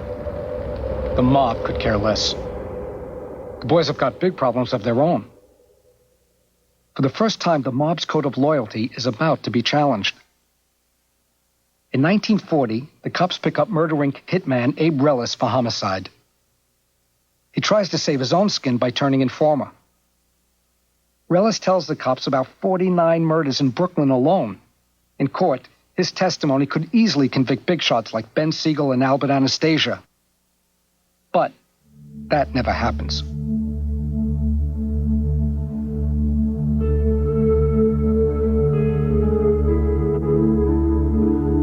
Room 623, the Half Moon Hotel on Coney Island.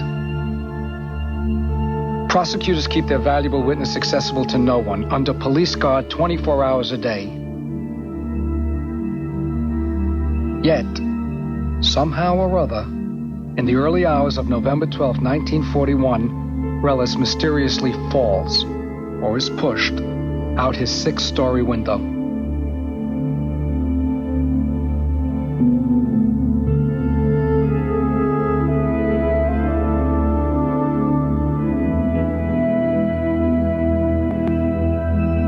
Instead of becoming the first insider to betray the mob, Rellis becomes a warning to other potential informants.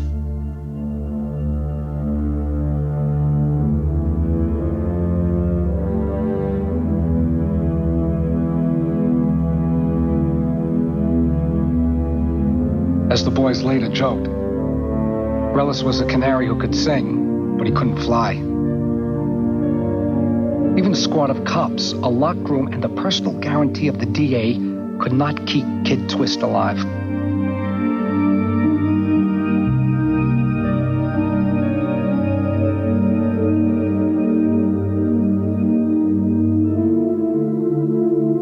After Rellis, it will be decades before anyone even dreams of ratting again.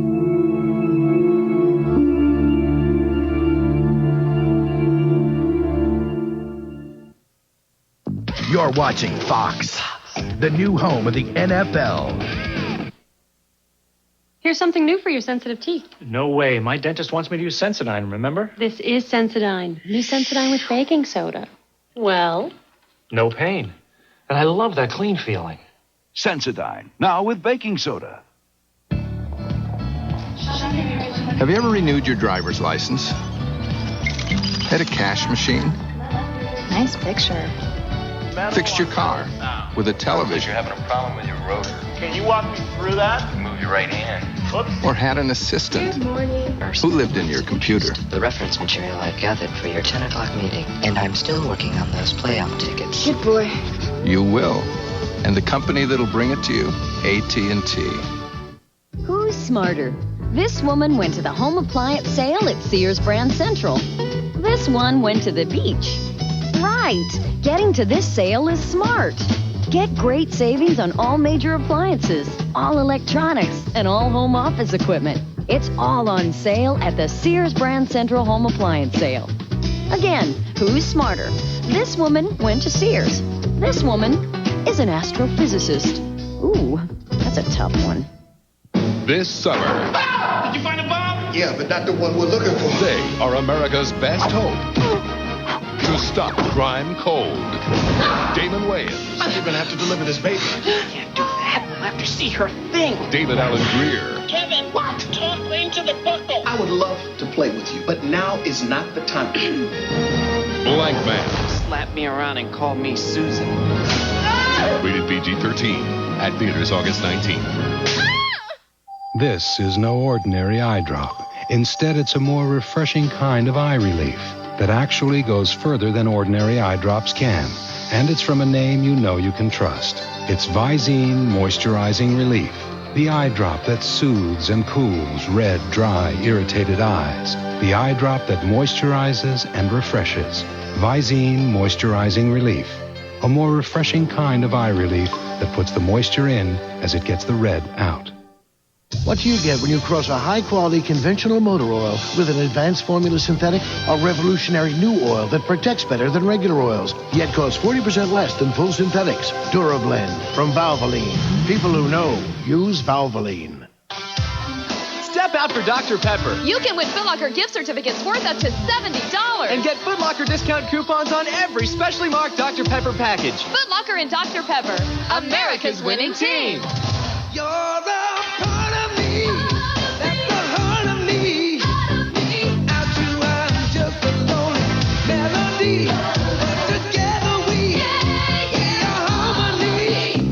Dr. Pepper, you're a part of me. You know, the one constant you can count on in life is change. Take football, for example. For years, you've been watching this great NFL, NFC action, but it's been on another network.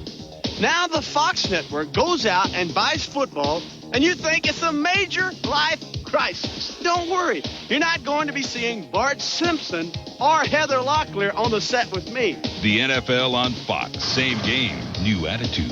At least not the first week, anyhow. What presidential candidate may have owed his life to the mob? Find out. Call 1-800-626-7777 now and order the companion book to this historic program. Only $19.95 plus $3.95 shipping and handling. Or look for it in your favorite bookstore.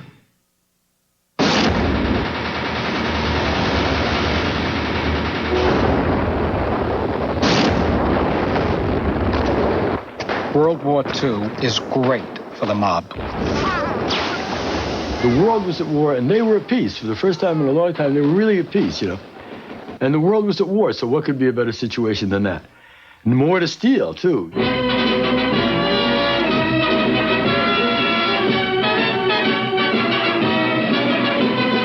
Arms for the love of America. During that time, either I went into the Army or I get a defense job. So I got a defense job in GE. And while we were in there, they had the rationing of gas. We used to steal thousands of gas stamps and give it to the mob. They organized black markets all over. It was hard to get things. They always managed to get things that no one else could get. You know, tires and butter and, you know, all the stuff that you can't get. That's prohibition of another sort. The minute you put on controls on the public and the demand still stays, there's the mob. It's perfect for them, and they can just walk in and do something.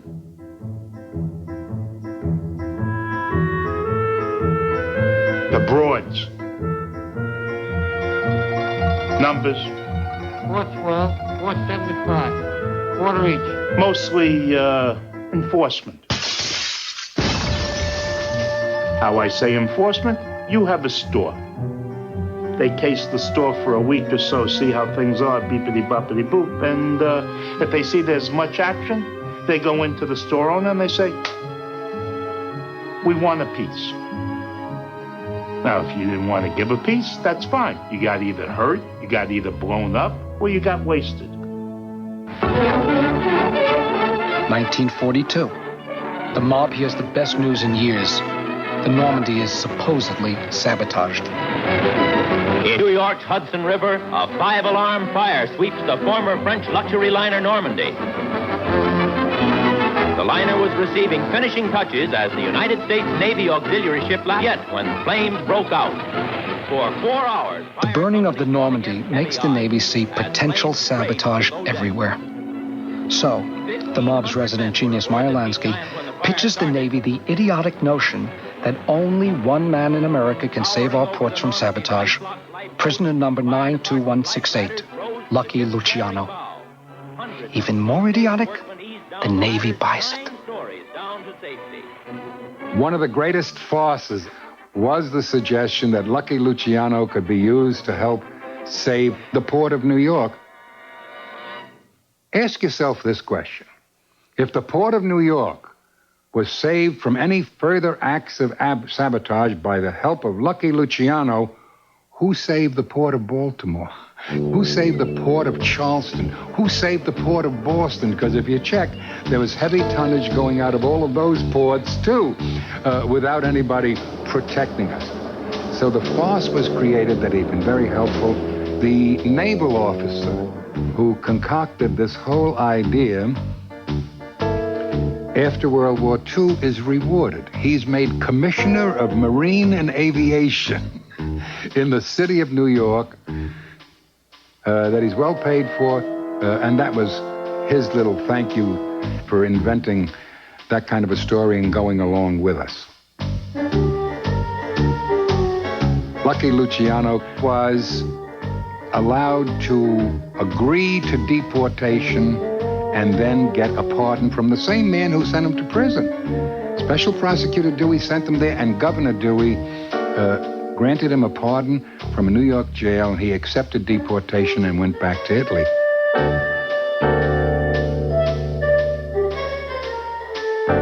Charlie Luciano's free. Lucky as ever. Not so his fellow crime boss, Lepke Buchhalter.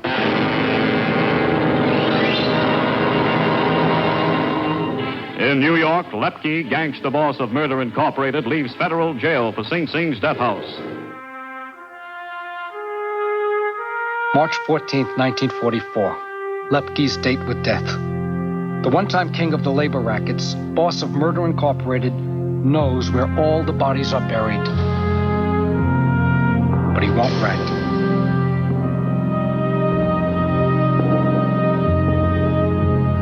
The government offers him a deal, but he won't rat.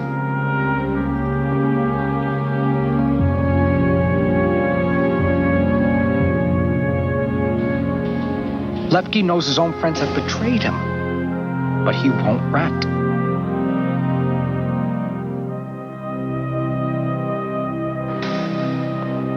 If things were different and Lepke was on the street, he'd murder every mob boss who set him up, probably with his own bare hands. But he wouldn't rat.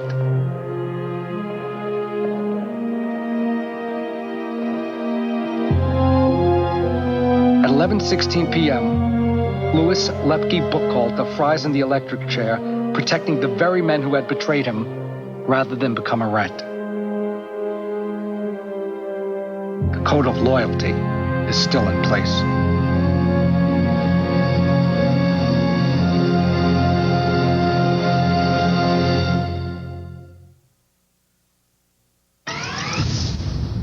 When I get a new 24, I think about how to use it. I think 2.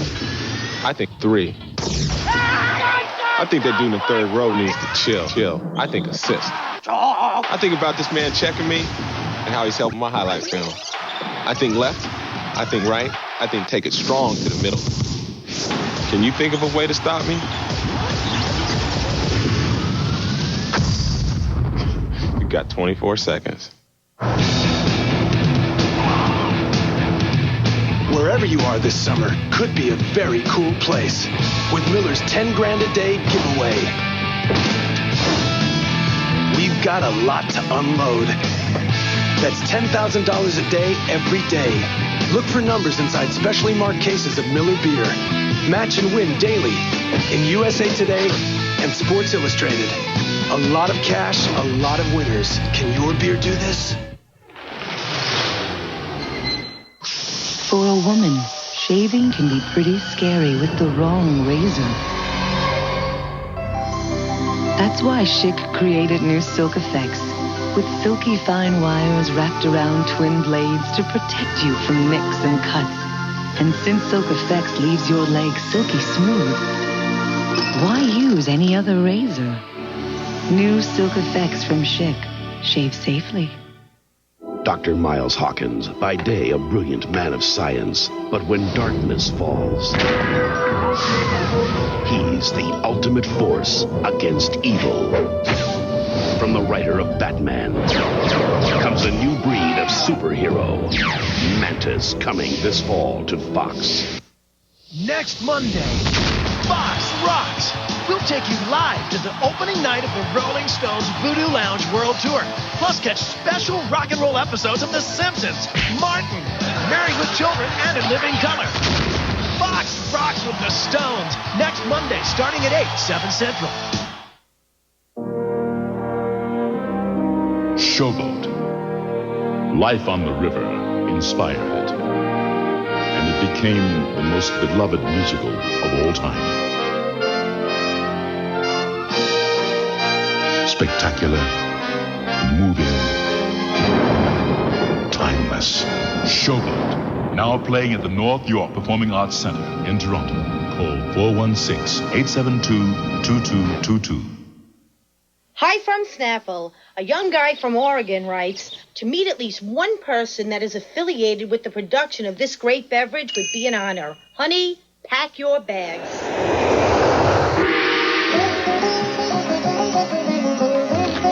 Welcome to India Creek.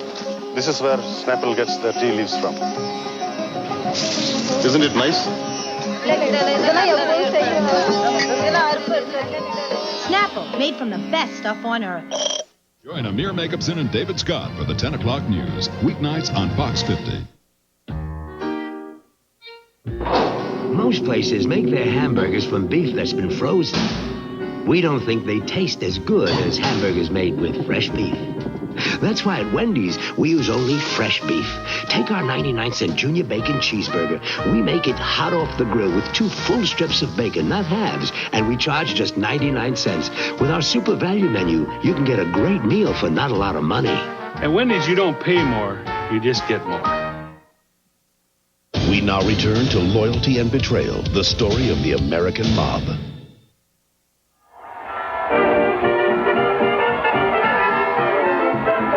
Kiss me once, kiss me twice, then kiss me once again. It's been a long...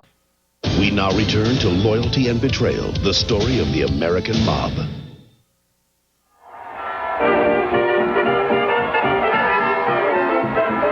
Kiss me once, kiss me twice, then kiss me once again. It's been a long time. Haven't felt like this before since can't remember when. It's been a long, long, long time. I believe Meyer Lansky looked up into the skies after World War II and saw all our returning aircraft coming back from the war. And he said they're not going to stop building airplanes. But instead of carrying bombs, they're going to carry people. So instead of paying off in Florida and in Covington, Kentucky, and all the other places we have to pay off to have illegal gambling, Las Vegas will only be hours away by aircraft. And he sent Bugsy Siegel out to develop their interests in what became Las Vegas and the Strip. Meyer said in New York, you and Ben and your wife take a honeymoon trip and go out to the coast. I want to know what this is in Las Vegas.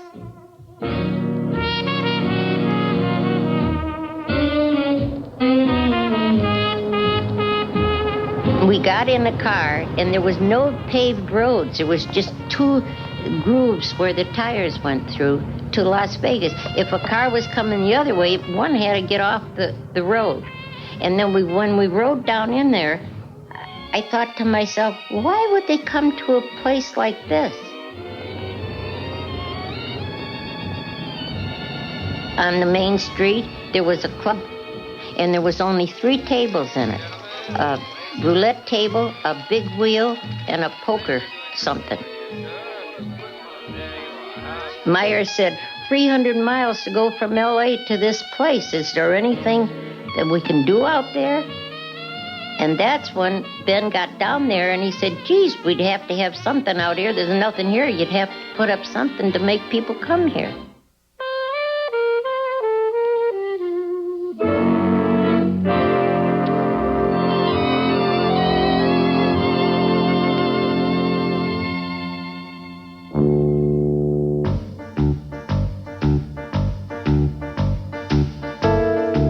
And what made it a failure was because Benny knew nothing. He was not a businessman. He knew nothing about construction. They would bring in a ton of concrete today, and when the sun went down, they stole it back and delivered it back again the next day. And he didn't. I mean, he kept paying the bills. He imported palm trees from Hollywood. We understand that those same trees made one trip, but were billed for 14 trips from Los Angeles to the Flamingo. When the hotel was open, the kitchen doors were swinging the wrong way. I mean, he had no concept of business, and that was his downfall. When everybody says he stole all this money, I don't think he did. I don't think Virginia Hill did either. I think they said, Benny, get out. Now you got an insane man, and here's his baby he gave birth to. Oh, I'll fix it up. Well, they fixed him up before he fixed it up. June 20, 1947. Ben Siegel is shot to death in Beverly Hills.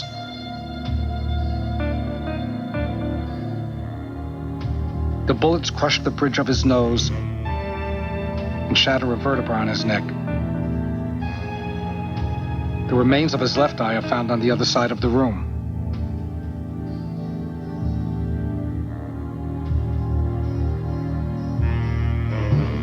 Ben, he used to say, whenever you walk into any room, you hold your head high and walk in, hesitate a little, and look all around the room like you own the place.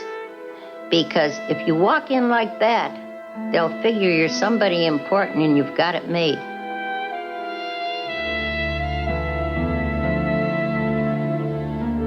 I always was proud to be with him. Really proud. I was even proud that everybody was afraid of him. I thought he had so much guts.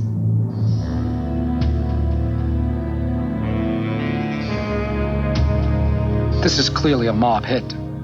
There's no way it could have happened without the reluctant agreement of Siegel's oldest friend, Meyer Lansky. For Meyer, loyalty to the mob comes first. Friendship and even love comes second. I met Lansky in Israel in 1972, and I said to him, the rap they always put on you, Meyer, is that you gave the nod to the hit on Ben Siegel. Lansky gave me a look. I never saw eyes as hard as that. All of a sudden, he banged his hand on the table, and he said, know that they say that. He said, it's a total lie. What kind of man do they think I am? This was my best friend, you know. I'm looking at him, I'm thinking, you did it, you best. And I'm looking at the ways. He said, where are you? How long are you staying in Israel? So I said, well, only a few days. He said, can you be here another extra few days? Because Benny's grandchildren are coming here as my guests. You think I would do a thing like that? So then I thought, for sure he did it.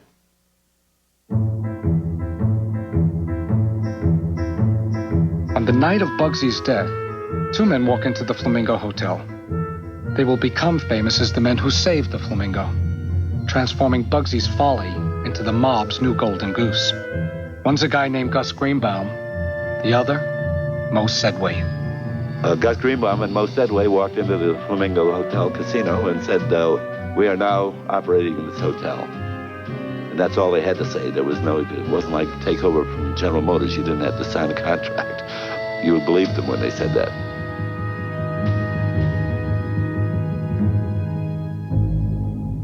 At that time, I should have gotten away because I had a lot of contacts. I was doing television. I was well known. I was fine. But I have to be honest. They got me with the atmosphere.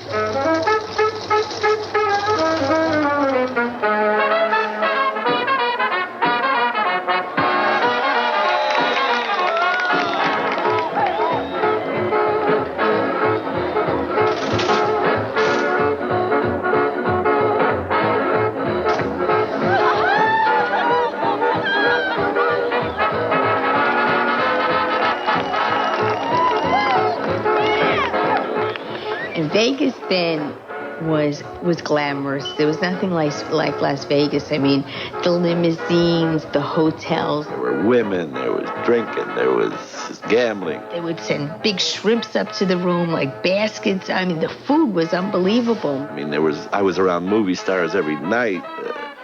I took Jack Benny to the fights. I took him to other casinos. You have to know that my father had a piece of that because at the Flamingo, because he would run his junkets there. So, I mean, my father was a big shot over there. He wasn't just anybody that would gamble. So I could have anything. And he was like the king. I mean, they sent limousines all day long for us. I got caught up and I'd be very honest. I became as much of a pervert as anybody else up here. I enjoyed it. They would come with these big buckets of cloths because it was hot out, So we're laying around the pool, and my sister, she had a tattoo on her leg. And my father said, "What's that thing on your leg?" She says, "Oh, Daddy, it's a cockamamie." And he says, "What kind of cockamamie? It's 3 days in the sun, and you got this thing on your leg, and it's not going away." And she says, "It's a good one. I spent $25, and it's like indelible ink, and it won't fall off, And he says, this is a real tattoo." He says, "You shorty."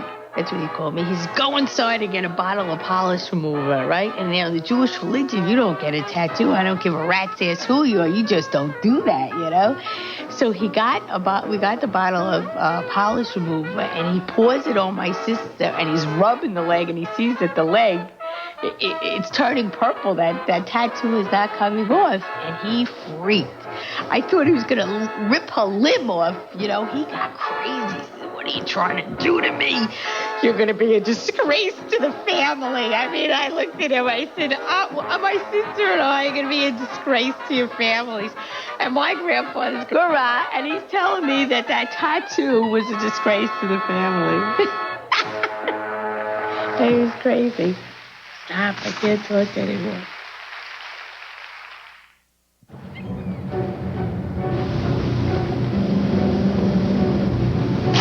For years, you've been fed the same old line, that there are only 2 great-tasting colas to choose from. Hook up! Fish on! Fish on!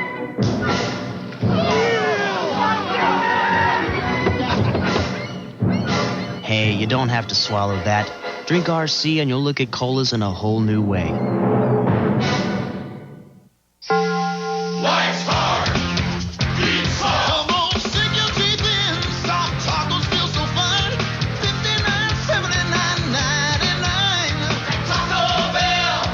Beef was supreme and new Monterey Jack chicken with guac and jack cheese sauce at Taco Bell. Don't keep your teeth in suspense. Just $59.79.99. Life's hard! Beats hard! Cross the border! I think I want to trade my hair for yours. Why? Why? Why? Because your hair has, I don't know, it has like bounce and shine and oomph. Woo! So what do you use? You've never told me. It's a secret. Come on. Suave shampoo. Suave? Mm-hmm. Really? Yeah. So all this time, I've been paying more money for no oomph. I wouldn't pay more money for that. Neither would I. With Suave shampoo, beautiful hair doesn't have to cost a fortune. You know, a lot of people think this is too warm to wear to the beach. But I got a job to do!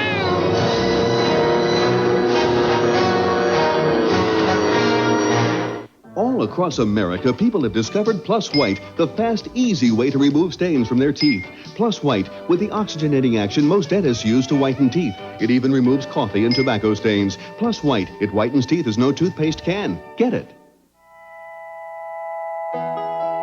They came from Alaska and North Dakota, California, and even farther west. This summer, we invited everyone who owns a Saturn to visit us in Tennessee, the place their car was born. We called it the Saturn Homecoming. People could see where their cars had been built and spend some time with the men and women who built them.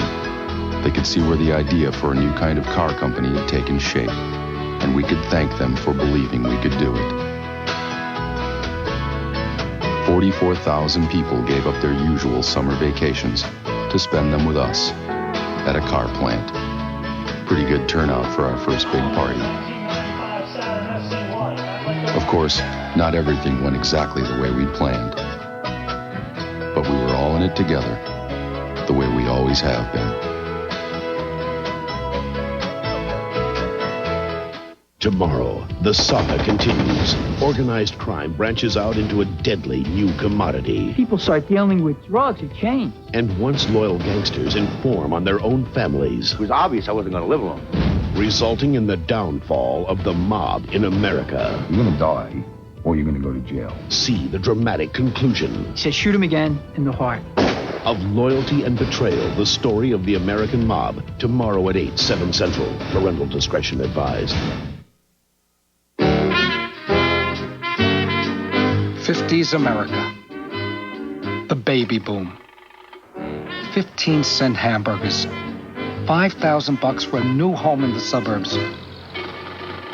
I'm no millionaire, but I'm not the type to care, 'cause I've got a pocket full of dreams. Post-World War II America is the land of the free, the home of the prosperous.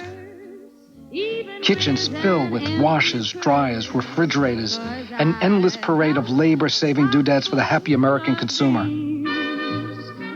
But one appliance will change society itself, the television. And in 1951, in living rooms across the nation, the American mob comes to TV. The Senate Crime Investigating Committee issues its blistering report on the nation's underworld. After 11 months of probing into organized crime, Senator Kefauver pictures the 1951 gangster. I think it should be brought to the attention of the public that the gangster, the modern-day gangster, is quite a different sort of person than they used to be during the 1920s, during the Al Capone days. Estes Kefauver, a little-known senator from Tennessee, takes a special crime committee on the road for 92 days in 14 cities. Nothing much comes of it until somebody has the bright idea that it just might make good TV. It does. Husbands come home to find housework undone, their wives glued to the television set and wanting to talk about one thing, the mob. For a new drama on its final day. Again, Frank Costello, alleged gambling czar, is the target for grilling.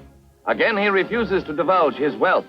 On the subject of his duties as a citizen, Senator Toby has searching questions. What have you ever done for your country as a good citizen? Well, I don't know what you what you mean by that. Well, you're looking back over the years now to that time when you became a citizen, and now standing 20-odd years after that. You must have in your mind some things you've done that you can speak of to your credit as an American citizen. If so, what are they? Paid my tax.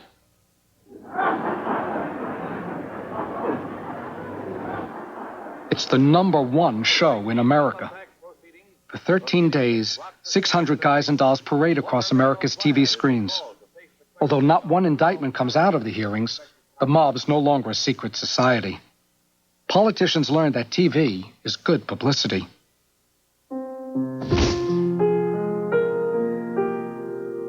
The mob learns just the opposite. From now on, wise guys will never escape the harsh glare of publicity.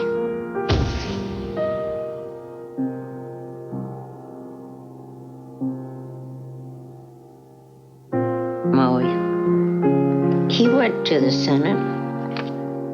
I watched it on TV. And Moe went with 104 temperature. He tried to tell them this is when Moe was very sick. He'd had 2 or 3 heart attacks and he had coronaries. And he was running. His arm was always paining, but he still went.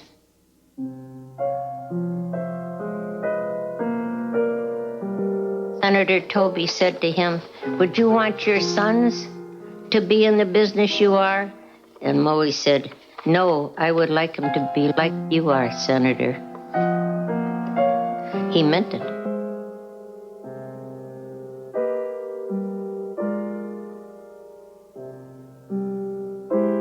But Moe used to always tell me, if you're going to be nice to somebody, be nice to somebody where it'll do you the most good. And I think he figured if he showed respect to Toby, maybe that he'd take it a little easier, because he was sick.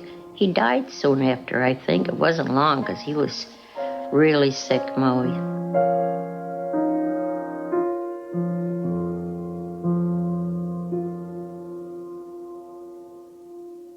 I think I loved most about Moe how he felt about me. He used to tell me all the time, "You're the only one I ever wanted to marry. And I'll be married to you until the day I die." And he kept his word.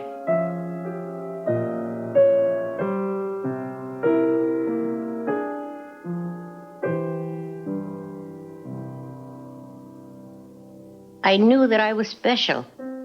And I felt like I was special to Ben and Willie and all of them.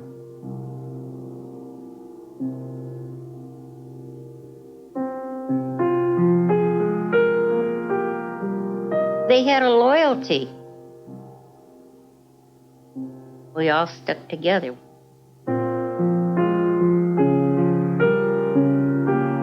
Our little mob. We were supposed to be our individual family.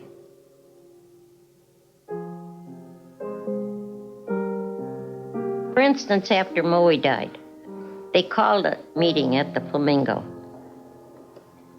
Willie and Davy said, "Come on, Elmira, let's sit down and come in with us, because now you're a partner in the Flamingo." So I went in, and after they started talking and they asked me what I thought of things, I started to cry, because I thought, Moe, I was in his chair. So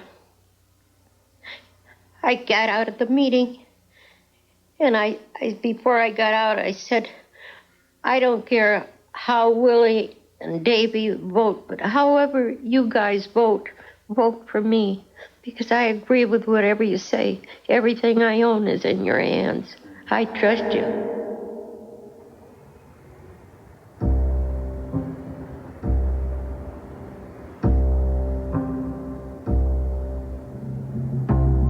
Trust has been the basis of the American mob's success.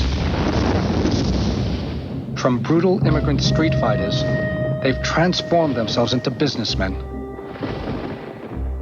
They've taken crime and organized it.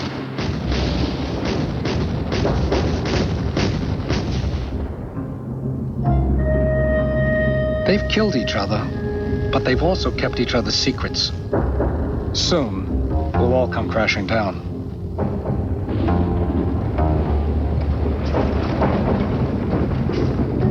Booze built the mob. Drugs will destroy it. The golden age of the American mob will soon be over. The mob's code of silence will soon be broken.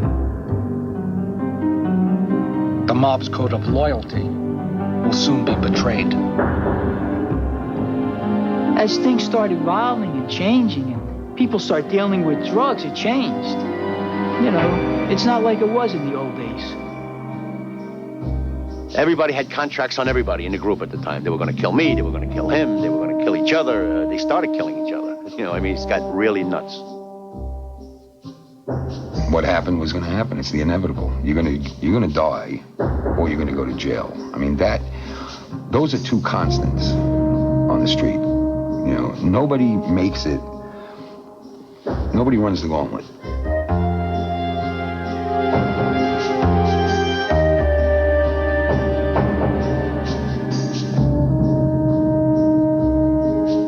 Tomorrow at 8, 7 Central. Witness the shocking conclusion to Loyalty and Betrayal, the story of the American mob. And Saturday begins an all-new season of action, drama, and real-life stories. First, ride shotgun with the LAPD on the season premiere of Primetime Cops. Then, next on the TV 50 10 o'clock news, a U of M mom can't mix classes in parenthood. Detroit police get hit with a multi-million-dollar lawsuit and the battle over blood in the O.J. Simpson case. Two of U of M basketball stars escaped from serious criminal charges. Bobby Probert heads to court. and surviving an attack. Could you stay alive? Those stories and much more next for your TV 50 10 o'clock news.